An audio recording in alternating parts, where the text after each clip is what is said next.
Hey everybody, this is Larry. This is day 4. Oh, I'm after midnight of the March Leetcode Daily Challenge. Hit the like button, hit the subscribe button, join me in Discord. Let me know what you think about this problem.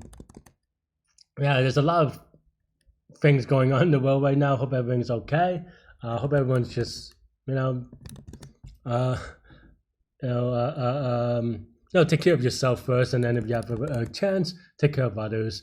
And yeah, and to that extent, maybe today we'll talk about 799 Champagne Tower, a medium problem.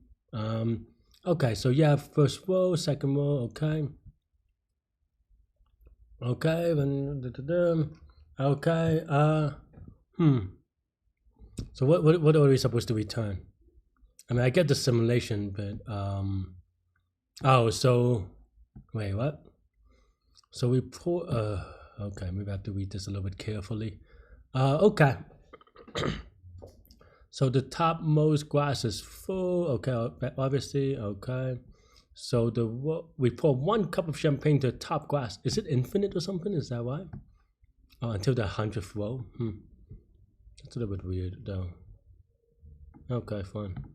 Let's just keep going, okay. So the top champagne, okay, and then what are we returning? This is such a weird problem to read. Maybe I'm just lazy. Okay. Okay. So you pour 1 cup of champagne on the top glass. There'll be no excessive, so all the glass. Okay, that makes sense. This diagram is a little, I wish they did more diagrams in general.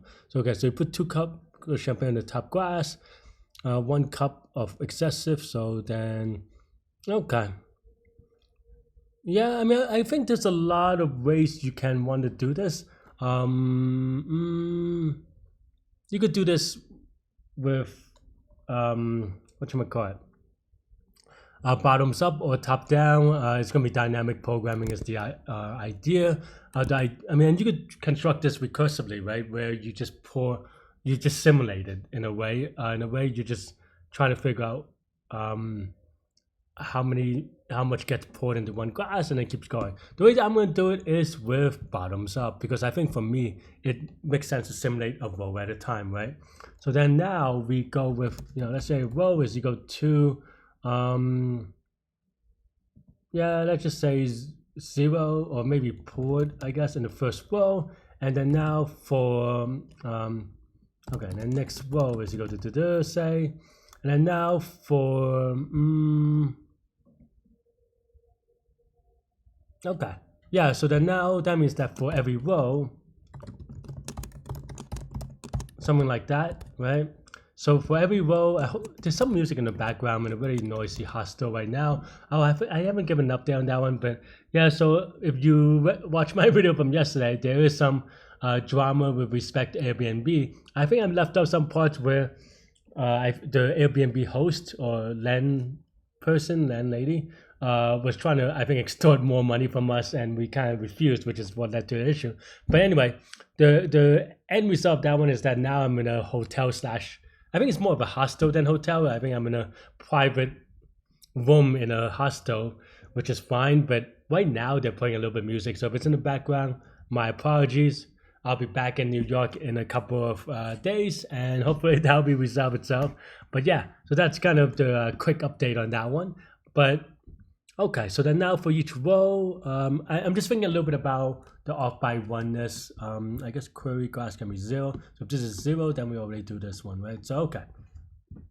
So then now we go for, I don't know, for I is in range of, so the ith row, I guess let's just call this I. Oh, well, maybe not then. For each ith row, it will have I number of cups to fill, right? Meaning the first row will have 1 cup, the second will have 2 cups, the third will have 3 cups, and so forth. And of course, if you really think about it, this simulates very closely the binomial distribution, or not binomial distribution, but binomial the Pascal's triangle, I guess is maybe a better one to think about it. So it's that relating to that, and yeah, so then now we do this, and then we put j is equal to y. Then next row, so we append because we assume that next row is going to be empty. I guess we'll just do it here instead. Here we append row of, so let's say I is, so let's just actually start from 1 to +1. I think that's a little bit more sensible. So then now we look at the previous row, right? So we're on row 1, then it's I minus 1. We look at the j. Let's think about this a second, right? So basically, for example, we're looking, no, I'm just looking at this diagram really. The leftmost one will have, no, and if you look at the index by the diagonal, then the leftmost one would be this, right? Plus, if you have on the other one, then you would get contribution from two cups, right? So it's this plus something like this. But of course, you can't just write this because j is, yeah, j minus 1 can be negative, right? So basically, if j is equal to 0, then we do something like this. And this isn't quite right yet. So I'm a little bit disorganized today, and I apologize for that. But yeah, but basically here, if j is equal to 0, then it's this minus 1 because 1 is the full cup. And then we also want to divide it by 2 because, you know, it goes from the both left and right? So it's this. And then here, this is this minus 1 to fill the cup, divided by 2, and then this as well. Hopefully this makes sense. I don't know that I'm saying it in a clean way, but basically the idea is that you just take the excessive from the previous row, and that's basically the idea. And then next, then row is equal to the next row, and then we are good. And then at the very end, we return row of query glass, not class. And I think we're good, but we'll see. This is why we test, right? I think we have the right idea. Okay, int object not subscribable. Oh yeah, okay. So I'm used to writing I minus 1, but actually this isn't necessary because we're not using the matrix. I did a premature optimization, to be honest, or at least an optimization that I didn't talk about because n is equal to 100, so that should be good. But with that said, I didn't do it. Okay, so did I mess this up? So okay, so if I is 0, then it's gonna be 0. So yeah, so I think we need the +1 here. So I made a mistake on the next row, maybe. Okay, maybe I'm, oh, whoops. That's a little bit awkward. Did I mess this up? I think, okay. Let's take a look. Let me think about this for a second. Did I mess up, or is this 1 indexed? No, query glass is 0 indexed. So, that's a little bit awkward. Huh? Why is the answer just 1, 1, 1, for example? Oh no, I see.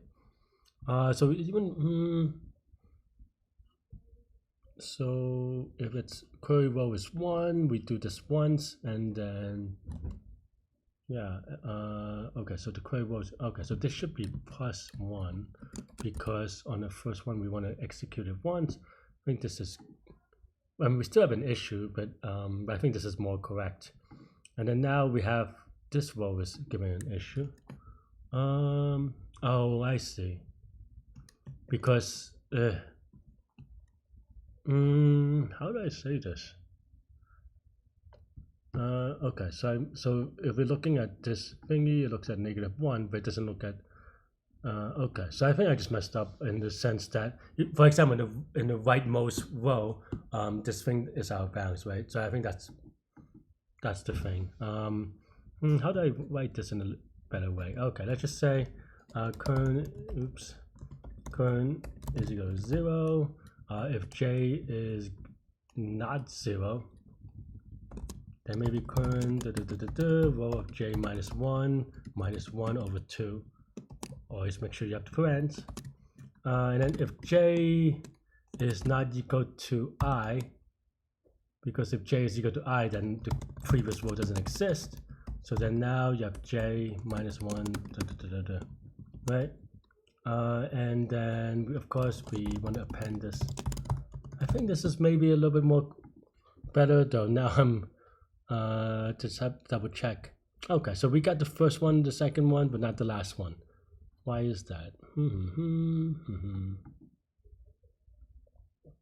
That seems weird. Why do I have such a weird answer? Did I mess it up?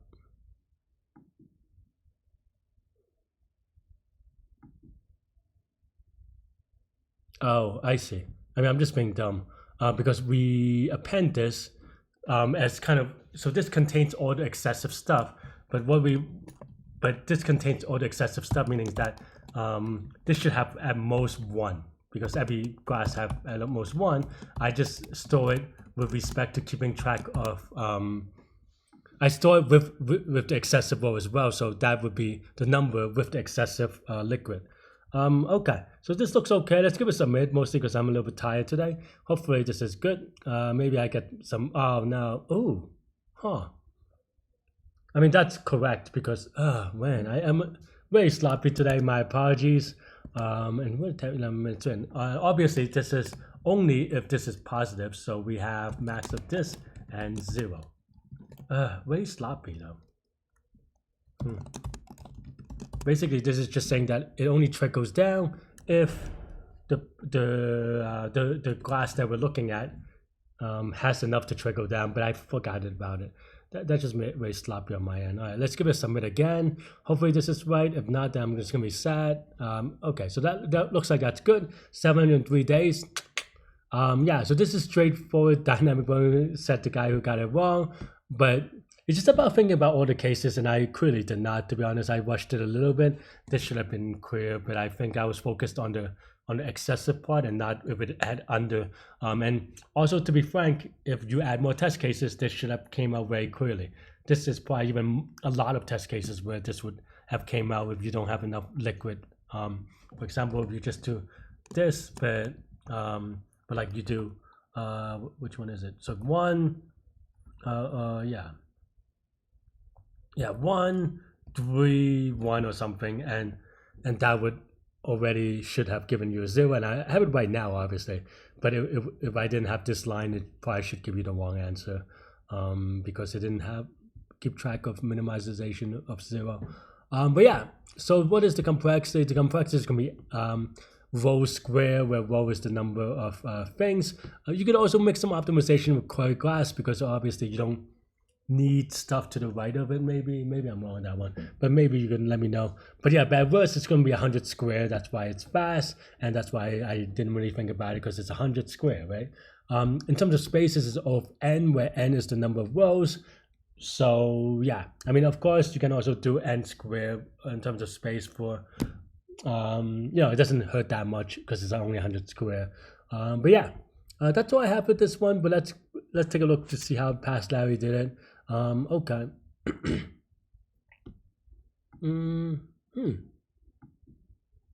I mean, basically this is exactly what I said about n squared time and n squared space. I'm curious why I don't. Oh, I see. If this is great, I had this if statement, which made it. I was wondering why it didn't get to the negative stuff. I have that if statement, and that was all the difference, which I didn't do because I was a little bit. I think, to be honest, that is one thing that I would say is that sometimes you get overconfident and you do a premature optimization, and this was what happens. I try to write it very short, but if I just like wrote out all the cases and even say it in English, this would have been pretty straightforward.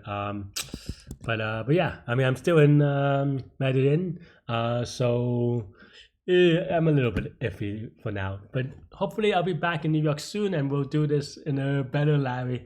I'll see you soon, but stay good, stay healthy, do good mental health, and I'll see you later. Bye-bye.